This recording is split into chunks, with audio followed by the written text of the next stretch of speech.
السلام عليكم ورحمة الله وبركاته. أصحابتك وحرن جنة الكمركة للسود وواضح أدي هذا ومهتسنتين ما أنت واسبتي muuqaalkan waxaan rabaa inaan idinkula wadaago ninkii isku dayay inuu Trump dilo bishii 9aad ee September 15keedii sanadkii hore xilli Trump golf uu ku ciyaarayay xaruntiisa uu ku leeyahay Florida oo markii dambe askari ka tirsan ciidamada ilaaliya madaxweynaha ee Secret Service ku arkay xabad ku riday ninkiina cararay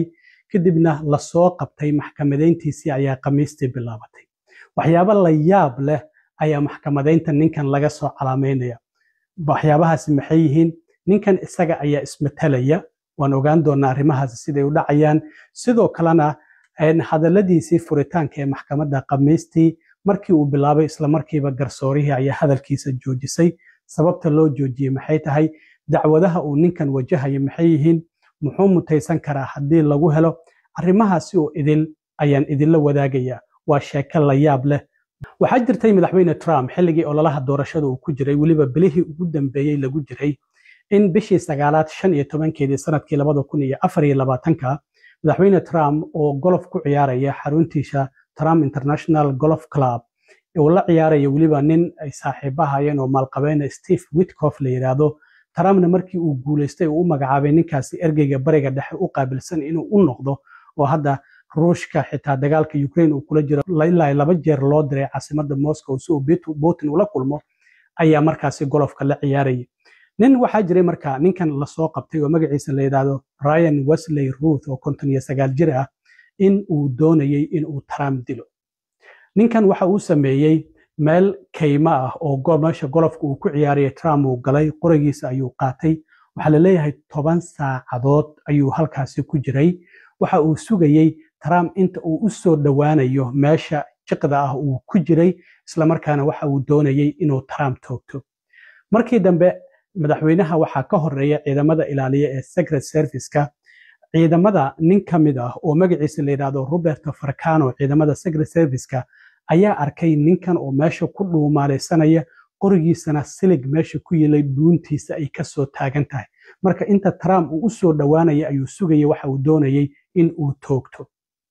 askariga ayaa xabad ku riday ninkii qorigii waa uu ka cararay kadibna qof shacab ayaa wuxuu arkay ninkan oo sii ordaya gaarigii uu watay iyo taargadiisa ayuu sawir ka qaaday booliska ayuu u sheegay isla markiiba wadada highway-ga ayaa 45 daqiiqo kadib lagu soo qabtay waatan markii booliska ay soo qabanayeen iyadoo la yiri gacmaha kor u taag funaanadaada kor u qaad halkaasina lagu soo xiray marka ku dhawaad sanad ayaa hadda ninkan u xirnaa hadda September 15keedii maanta waa 13 maalmood ayaa nooga harsan maxkamadeyntiisa ayaa marka Khamiistii bilaabatay xeerbeegti ayaa la xulay ilaa iyo 12 ruuxa 7 haween iyo 5 rag iyo 4 kayd ah oo hadii qof xanuunsado qof dani ku soo baxdo bedeli doona garsooraha dhageysanaysa dacwadahan waa dacwada federaal ah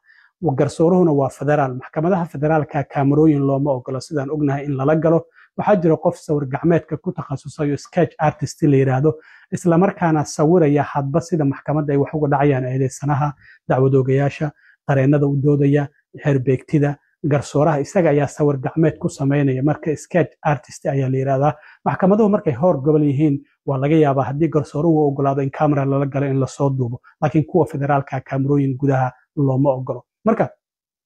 intii ay socotay xulista xeerbeegtida ninkan isaga ayaa ismatalaya wuxuu yiri wax qareena ma rabo aniga isaguna wax background oo dhinaca sharciga ma uusan soo baran aniga ayaa ismatalaya yiri xeerbeegtida marka la xulayo waxaan ognahay su'aalo ay dacwadoogayaashuna weydiiyaan dadka u doodayo qofka eedeysana ay weydiiyaan maadaama ninkan aan loo dooday oo isaguna isku doodayo isaga ayaa su'aalo weydiinay garsooruhu marka su'aalaha ay u diiday ninkan Ryan Ruth la yiraahdo inuu xeerbeegtida weydiiyo waxa kamid ahayd isku daygii Trump uu isku dayay in Greenland uu la soo wareego iyo waliba xeerbeegtida mowqifkooda ay ka taagan yihiin dalka Falastiin garsooruhu ay u diiday iyo sidoo kale su'aal ahayd adigoo gaari wata wadada dhexdeeda diidiin hadii aad ku aragto maxaad sameyn lahayd garsooruhu waxay ku tiri su'aalahaasi oo idil xeerbeegtida ma weydiin kartid waa tahay ninkan marka dambiyada federaalka uu ku eedeysan yahay maxay yihiin ninkan dambiyada federaalka uu ku eedeysan yahay waxa kamid ah isku day dil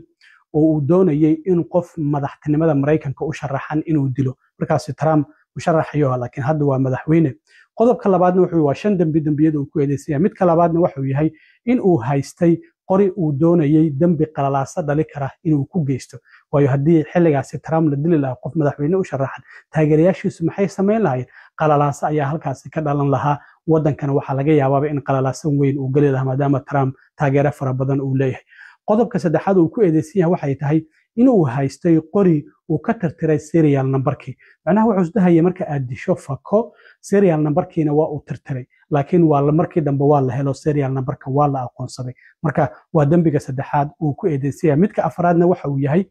sidoo kalena inuu ahaa qof dembiile ah oo isaguna haystay qori iyo weliba hub intaasi ayay kala ahaayeen dembiyada kala duwan oo ninkan shanta dembi ee kala duwan ee lagu soo eedeeyay waxaa jiray sidoo kale attempted assault of federal officer inuu isku dayay sidoo kalena saraakiil federaal ah inuu dhibaateeyo waxay kuwa secret service-ka ee la shaqeynayay madaxweynaha ilaalinaya marka shantaasi dembi oo kala duwan ayaa uu ku eedeysan yahay haddii lagu helo dembiyadaasi xabsi daa'in ayuu mutaysan karaa haddaba maalintii furitaanka maxkamadda marka maxaa dhacay waxaa laga yaabaa maxkamaddu inay socoto 3 toddobaad iyo bar ilaa iyo 4 toddobaad inay socoto laakiin qareenadu waxay leeyihiin maxkamad la yaab leh la isku diyaariyo maadaama ninkan isagu uu ismatalayo oo aysan jirin qof matalaysa garsoore Ellen Cannon waxay ku amartay ninkan eedeysanaha oo isagu ismatalaya in uusan ka soo bixi kursigiisa uusan ka soo kici karin amaba sidoo kalena meesha uu fadhiyo aan loogu talagelin inuu ka soo kaco waayo qofka qareenada waxaa loo ogol yahay inay maxkamadda dhex socdaan markay hadlayaan laakiin isagu maadaama eedeysana yahay isaguna uu ismatalayo waxaa la yiri kursigaada inaad ka soo kacdo laguma ogolo haddaba maalintii furitaanka khamiistii ayay maxkamaddu ay furantay markii maxkamaddu furatay dacwadoogayaashu waxay soo jeediyeen kiiskooda ku-xigeenka dacwadoogaha ninka la yiraahdo John Shibley ayaa waxa uu yiri haddii uusan ahaan lahayn askarigan ka tirsan ciidamada Secret Service ee madaxweynaha ilaaliya oo la yiraahdo Farcano madaxweyne Trump maalintaasi waa uu dhiman lahaa kullee waqtigiisa qof waliba waqtigiisa markuu dhamaado ayuu dhimanayaa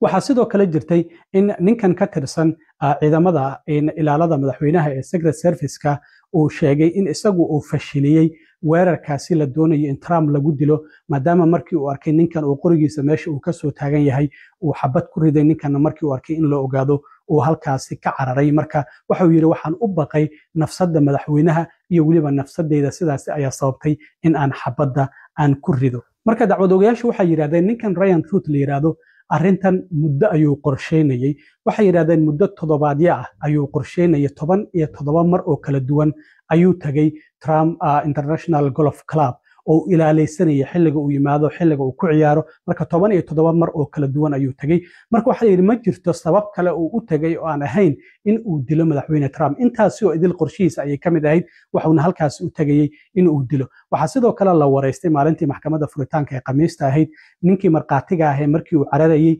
gaarigii uu watayna sheegay taargadiisana sawir ka qaaday oo la wadaagay ciidamada ay markaasi goobta joogay ninkaasi ayaa sidoo kale maxkamadda la weydiiyay waxaana la arkayay markii la wareystay kadib Ryan Ruth oo sidoo kalena qofkaasi marqaatiga amaanaya wuxuu yiri shaqo wanaagsan ayaa qabatay geesi American ayaa tahay waana ku faraxsanahay dadaalkaada sidoo kalena